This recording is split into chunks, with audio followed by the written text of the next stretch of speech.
Good afternoon. This is All India Radio. I am Naresh Mago and with me is Saira Mushtaba with the Midday News.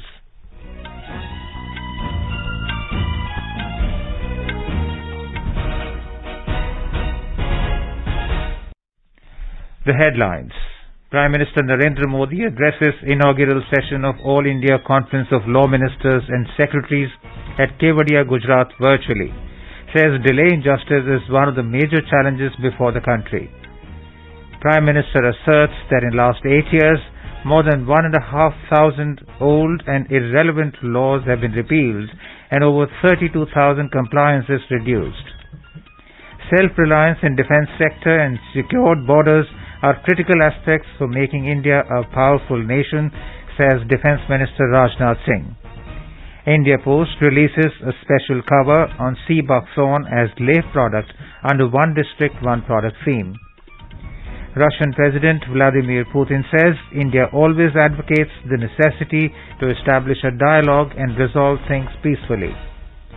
US President Joe Biden calls Pakistan one of the most dangerous nations in the world with nuclear weapons without any cohesion. Indian shooter Rudraksh Patil bags gold medal at ISSF World Championship in Cairo, Egypt. And in cricket, match is underway between India and Sri Lanka in the final of Women's Asia Cup at Sylhet in Bangladesh.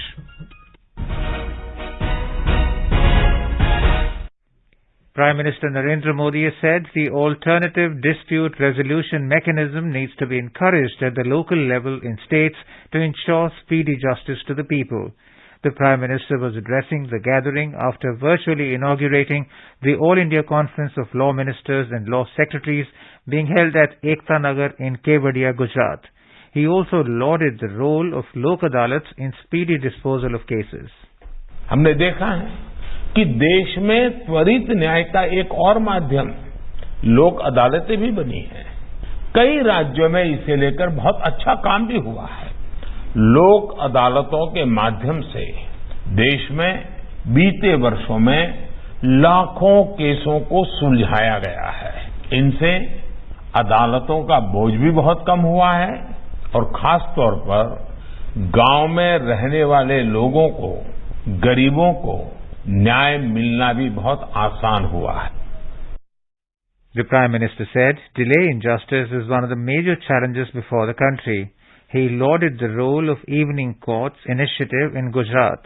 Mr. Modi said it is high time for the states to review their existing laws as per the current need and repeal the old and irrelevant colonial laws. इस तरह के कानूनों की समाप्ति का रास्ता बनाने पर जरूर विचार होना चाहिए। राज्यों के जो मौजूदा कानून है, उनकी समीक्षा भी बहुत मददगार साबित होगी। इस समीक्षा के फोकस में ईज ऑफ लिविंग भी हो और ईज ऑफ जस्टिस भी हो। He also mentioned that the central government has repealed more than 1,500 archaic laws and reduced more than 32,000 compliances in the last 8 years to put an end to the legal hurdles that obstruct the path of innovation and ease of living. देश ने 1,500 से ज्यादा पुराने और अप्रासंगिक कानूनों को रद्द कर दिया है। इनमें से अनेक कानून तो गुलामी के समय से चले आ रहे हैं। इनोवेशन और ईज ऑफ लिविंग के रास्ते से कानूनी अड़चनों को हटाने के लिए 32,000 से ज्यादा कंप्लायंसेस भी कम किए गए हैं। ये बदलाव जनता की सुविधा के लिए है और समय के हिसाब से भी बहुत जरूरी है। Recalling the joint meeting of Chief Justices of High Courts where the Prime Minister had raised the issue of under-trial prisoners, he urged the participants to work towards speedy trials for the disposal of such cases. He asserted that a sensitive justice system is essential for a capable nation and a harmonious society.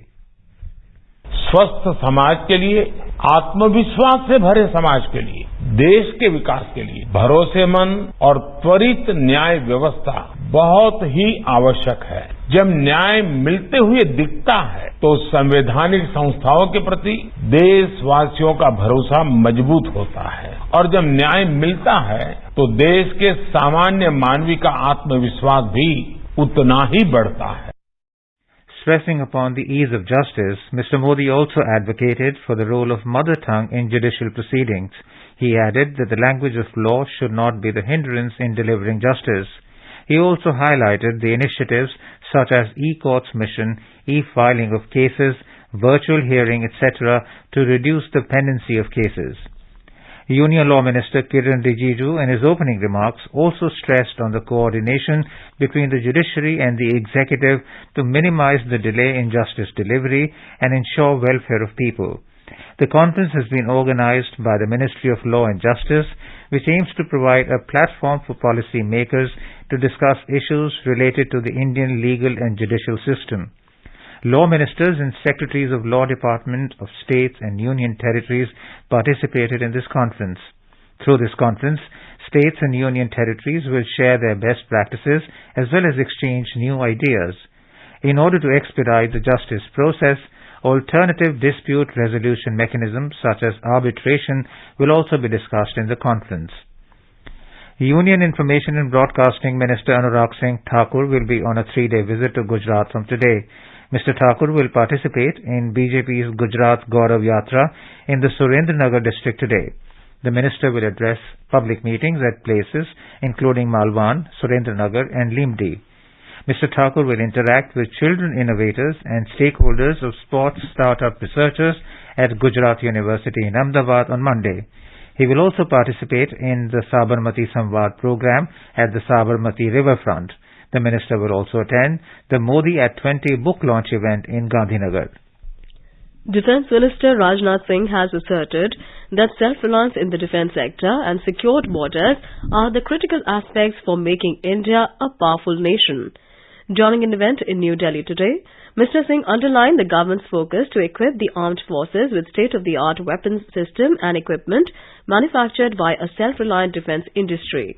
He exuded confidence that the country will start manufacturing modern and effective water, land, sky and space defence platforms in the next 10 years.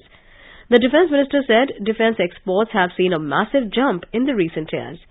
He said defence export has gone up to 13,000 crore rupees, which was earlier 1,900 crore rupees.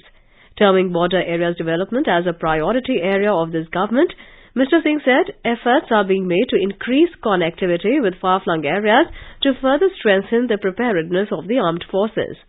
Meanwhile, in another event, Defence Minister Rajnath Singh underlined India's commitment to implement international regulations and enact legislations for maritime safety and security.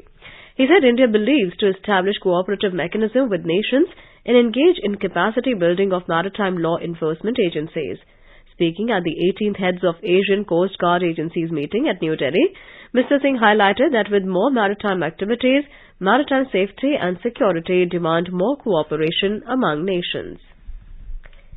India and China have reviewed the situation along the Line of Actual Control (LAC) in the western sector of the border area.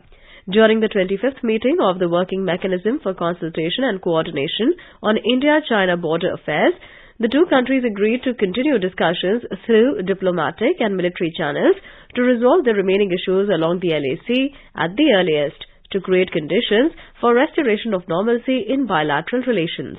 Recalling the developments since the last meeting in May this year, they welcomed the disengagement in the area of Gogra Hot Springs PP-15 that was carried out in a phased, coordinated and verified manner last month.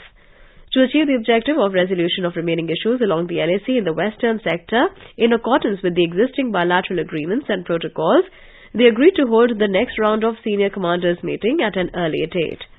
The Indian delegation was led by Joint Secretary East Asia in the External Affairs Ministry, while the Chinese side was led by the Director General of the Boundary and Oceanic Department of the Chinese Ministry of Foreign Affairs. Prime Minister Narendra Modi will dedicate 75 digital banking units (DBUs) to the nation at 11 a.m. tomorrow through video conferencing. He will also address the gathering on the occasion. As part of the Union Budget speech for 2022-23, the Finance Minister had announced the setting up of 75 DBUs in 75 districts of the country to commemorate 75 years of independence of the country. The DBUs are being set up with an objective to ensure that the benefits of digital banking reach every nook and corner of the country and cover all the states and union territories. 11 public sector banks, 12 private sector banks, and 1 small finance bank are participating in the endeavor. DBUs will have physical outlets which will provide a variety of digital banking facilities to people, such as opening of savings account, balance check, printing passbook, transferring funds, investing in fixed deposits, loan applications, stopping payment instructions for checks, applying for credit or debit cards, view statements of accounts, paying taxes, paying bills, and making nominations, etc. Finance Minister Nirmala Sitharaman has said that despite this year's projected growth rate of 7% for the Indian economy, the country remains concerned about the global economic outlook and geopolitical environment. Attending the Development Committee meeting of the World Bank IMF in Washington, D.C., she said reducing crop loss and food waste should be the first intervention of choice to ensure food security. The minister urged World Bank to avoid a unidimensional view of subsidies and not to lose focus on the internationally agreed basic principle of common but differentiated responsibilities. In Ladakh, India Post has released a special cover on sea buckthorn as Leh product under One District, One Product theme for promotion. Apricot has been identified as Kargil products from the Union Territory of Ladakh under the program. A special cover aims at promotion of the product worldwide. A special cover is similar to postal stamp, valued by philatelists and stamp collectors. In Jammu and Kashmir, terrorists fired upon a civilian, Puran Krishan Bhatt, while he was on way to his orchard in Chaudhry Gund village of South Kashmir's Shopian district a short while ago. Police said Bhatt was immediately evacuated and shifted to hospital for treatment, but he succumbed to his grievous injuries. Meanwhile, the area has been cordoned off and a massive manhunt launched by security forces to nab the assailants. Further details are awaited. Telangana Governor Dr. Tamilisai Soundararajan has emphasized the need for active community engagement in the fight against tuberculosis. She asked the TB Association of Telangana to intensify efforts to ensure the TB Mukt Telangana during the next 2 years, ahead of the national target of 2025.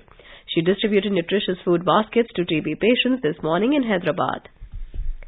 You're listening to the Midday News on All India Radio. A reminder of the headlines before we move on. Prime Minister Narendra Modi addresses inaugural session of All India Conference of Law Ministers and Secretaries at Kevadia, Gujarat, virtually. Says delay in justice is one of the major challenges before the country. Prime Minister asserts that in the last 8 years, more than 1,500 old and irrelevant laws have been repealed and over 32,000 compliances reduced. Self-reliance in the defence sector and secured borders are critical aspects for making India a powerful nation, says Defence Minister Rajnath Singh. India Post releases a special cover on sea buckthorn as Leh product under One District, One Product theme. Russian President Vladimir Putin says India always advocates the necessity to establish a dialogue and resolve things peacefully. US President Joe Biden calls Pakistan one of the most dangerous nations in the world with nuclear weapons without any cohesion. Indian shooter Rudraksh Patil bags gold medal at ISSF World Championship in Cairo, Egypt. And in cricket, the match is underway between India and Sri Lanka in the final of Women's Asia Cup at Sylhet in Bangladesh. For quick news updates around the clock, follow us on Twitter at AIR News Alerts. क्या आप वरिष्ठ नागरिक हैं? क्या आपके मन में सेहत, आर्थिक, सामाजिक या भावनात्मक मुद्दों से जुड़ा कोई सवाल है? आकाशवाणी आपके लिए लेकर आया है कार्यक्रम एक कदम और बुजुर्गों के लिए, हर रविवार रात 9:30 बजे FM गोल्ड पर। आप अपने सवाल हमें व्हाट्सएप नंबर 9289094044 पर भेज सकते हैं या इस पते पर ईमेल कर सकते हैं एक कदम और airnews@gmail.com। Prime Minister Narendra Modi will inaugurate PM Kisan Samman Sammelan 2022 on the 17th of this month at Mela Ground, Indian Agriculture Research Institute, Pusa in New Delhi. Briefing the media today in New Delhi, Agriculture and Farmers Welfare Minister Narendra Singh Tomar said that the Prime Minister will release 16,000 crore rupees under the PM Kisan flagship scheme as 12th installment through direct benefit transfer during the Sammelan. He said the Prime Minister will also inaugurate the Agri Startup Conclave and Exhibition. The Agriculture Minister said that Mr. Modi will also inaugurate 600 PM Kisan Samriddhi Kendra PMKSK of the Union Ministry of Chemicals and Fertilizers and will launch Bharat Urea Bags, India's biggest move in fertilizers, One Nation, One Fertilizer scheme for farmers. Over the past 75 years since independence, India's largest public service broadcaster, All India Radio, has been the proverbial storyteller for crores of people across the country. All India Radio is celebrating 75 years of freedom with a series, Azad Bharat Ki Baat, Akashvani Ke Saath. It showcases the journey of India since independence in various walks of life through the storytelling of All India Radio. In today's episode, we bring you the story of new thrust on India's foreign policy.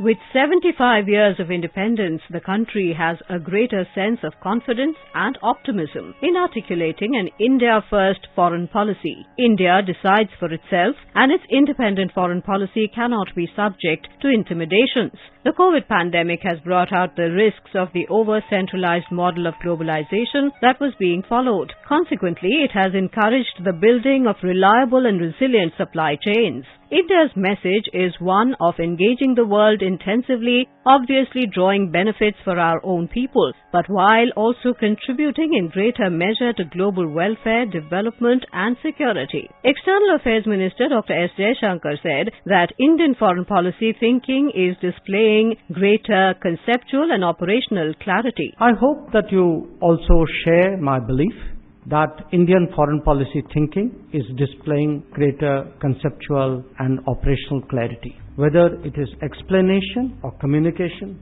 some of the contemporary catchphrases have been impactful in their public resonance. If you consider neighborhood first, for example, it is now clearly associated with a generous and non-reciprocal approach to our immediate proximity. We envisage India as a larger lifting tide for the entire region. Our investments in connectivity, expansion of contacts, and promotion of cooperation have also been noteworthy. Since 1992, Indian foreign policy became more robust and business-oriented. Full diplomatic ties with Israel were established in 1992. Since 2014, Prime Minister Narendra Modi has laid out his vision of Indian diplomacy. Stress has been given on Neighborhood First, Act East, Indo-US, G20, G7, India-Russia, SCO, BRICS, ASEAN Plus, I2U2 and 2+2 framework with US and Japan. In recent decades, India has pursued a more expansive foreign policy that encompasses the neighborhood-first policy embodied by SAARC as well as the Look-East policy to forge more extensive economic and strategic relationships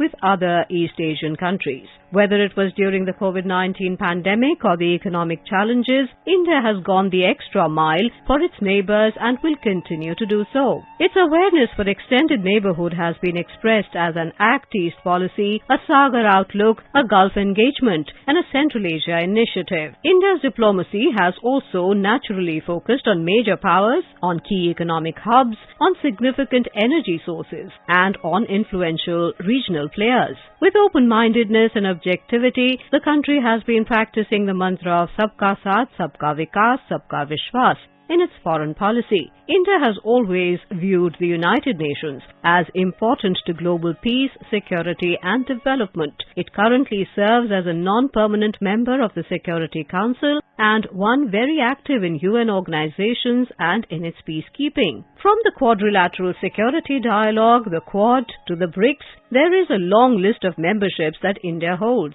India advocates a global debate and global consensus on issues of global dimensions such as world trade regime, intellectual property rights, climate change and terrorism. New Delhi has adopted a firm policy of terror and talks cannot go together, and despite repeated calls from Pakistan Pakistan for the resumption of dialogue, it has made it abundantly clear that no departure will be made unless there are tangible and verifiable concrete evidence of Pakistan reining in the state-sponsored and supported terrorism targeted against India. The country's foreign policy has at least 4 important goals. First, to protect India from traditional and non-traditional threats.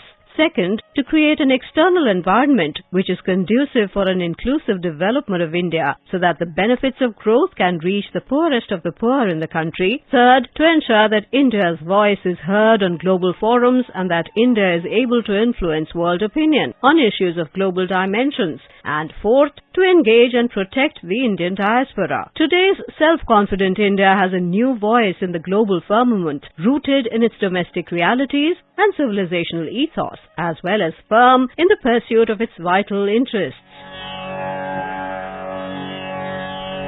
आजाद भारत की बात आकाशवाणी के साथ can be accessed on AIR News Alerts on Twitter, News on AIR official YouTube channel, News on AIR app, Facebook and Instagram handles.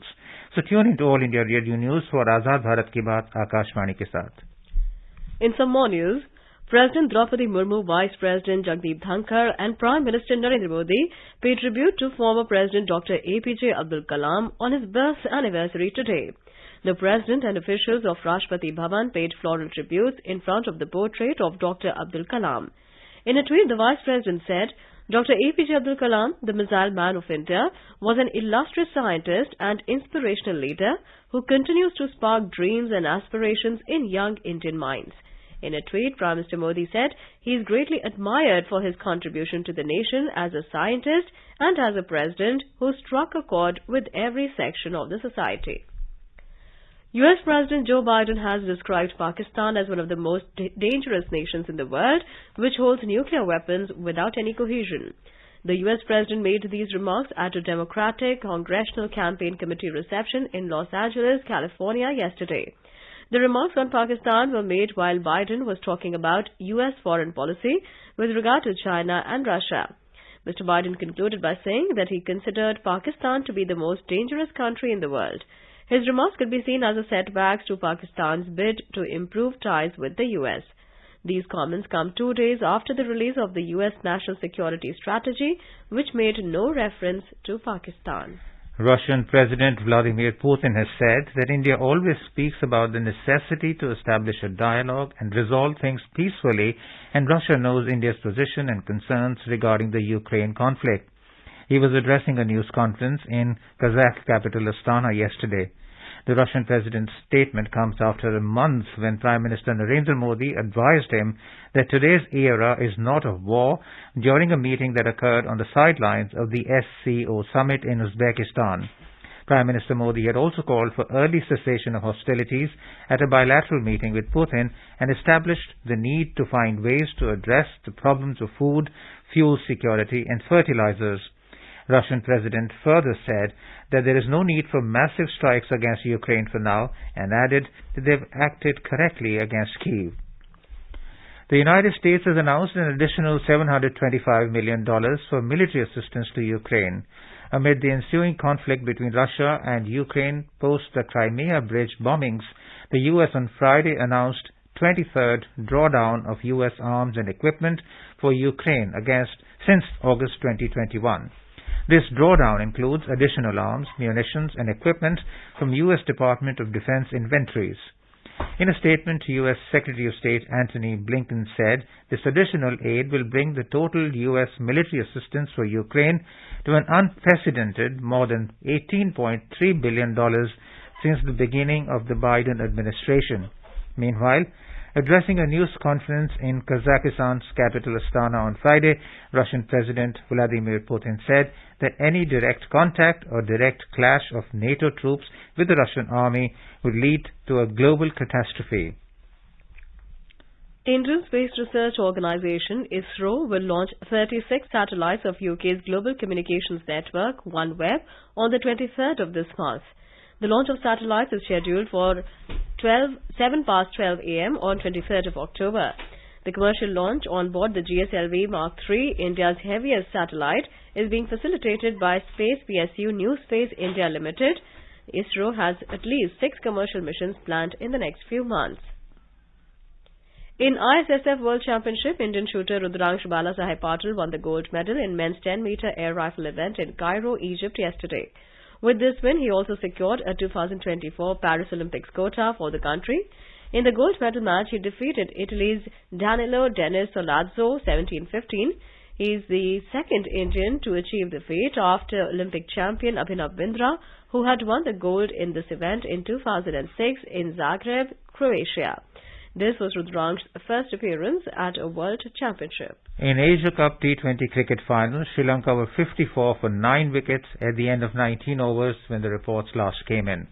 Sri Lanka won the toss and opted to bat first against India at Sylhet International Cricket Stadium. Led by Harmanpreet Kaur, a win today will give India a record 7th Women's Asia Cup title. India entered the final with a comfortable win over Thailand on Thursday, while Sri Lanka defeated Pakistan by 1 run in the second semi-final. External Affairs Minister Dr. S. Jaishankar has reached Cairo in Egypt on his 2-day official visit. On the first day of his visit, he met with eminent personalities in the field of foreign policy. During his visit, Dr. Jaishankar will discuss a range of bilateral, regional and international issues of mutual interest with Egyptian Foreign Minister Sameh Shoukry.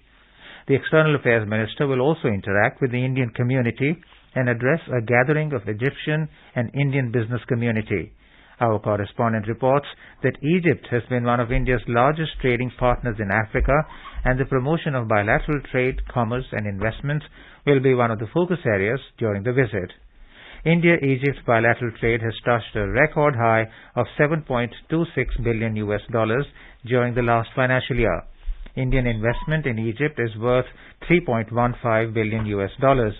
Over 50 Indian companies are actively present in Egypt in a range of sectors like manufacturing, chemicals, energy, infrastructure and retail.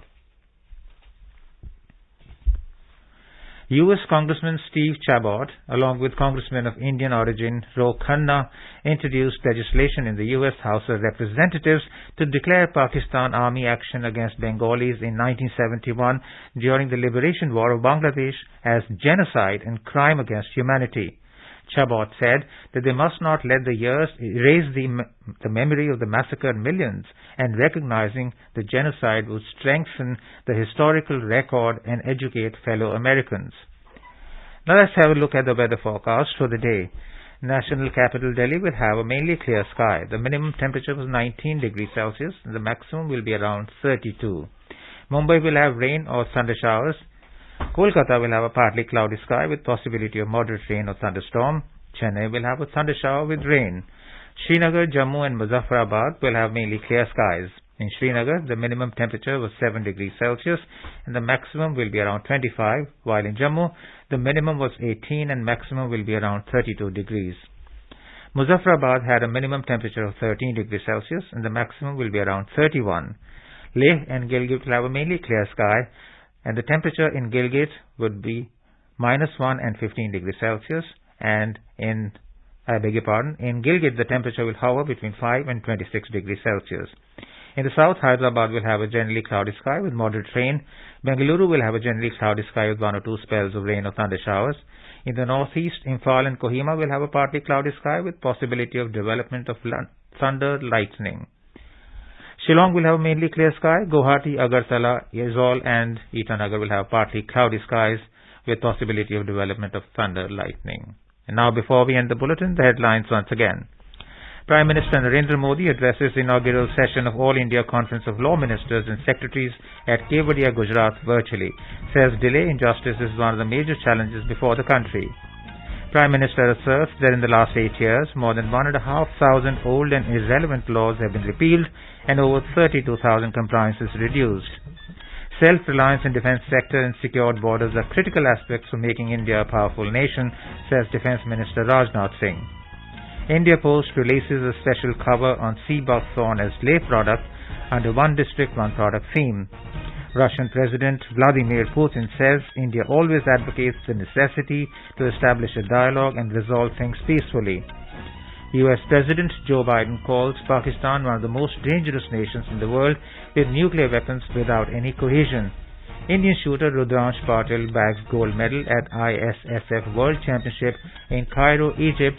And in Women's Asia Cup T20 cricket final, Sri Lanka have set a target of 66 runs against India at Sylhet International Cricket Stadium. And with that, we end the midday news.